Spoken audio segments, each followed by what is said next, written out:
Hey everybody, we're continuing to talk about Jesus ascending or leaving and the coming of the Holy Spirit with a passage from John 16, something Jesus says to his disciples. Because I have said these things to you, your hearts are filled with grief.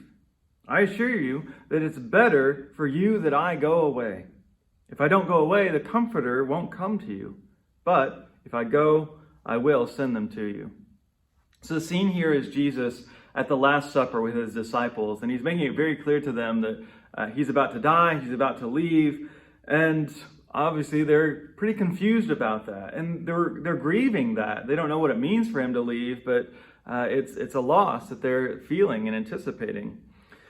And as we read these words now, even knowing the full story of Jesus' death and resurrection, don't we still kind of disagree with him when he says it's better that I go away? I think so often we feel like the Holy Spirit is just sort of a consolation prize. And what we really wish is that Jesus were still here on earth so that we could go and see him, to believe in him, and then get all the answers that we want from him. Even though, the line to do that would probably be pretty massive, and I doubt most of us would get a chance. But they're grieving things that we often grieve too. They're grieving the loss of comfort that's going to come when Jesus isn't there. They're grieving the loss of control, either that they have or that Jesus would have if he were still here with them. Or just grieving the fact that life is now going to be different.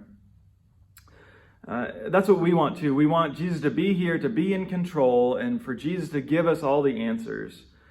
Now I'm going to argue that Jesus is in charge, but not that Jesus is in control. We think of those things as synonymous, but they actually are a little bit different. Even as we talk about Jesus ascending into heaven, and being over all powers, like we talked about yesterday, it doesn't mean that Jesus is controlling all of those things.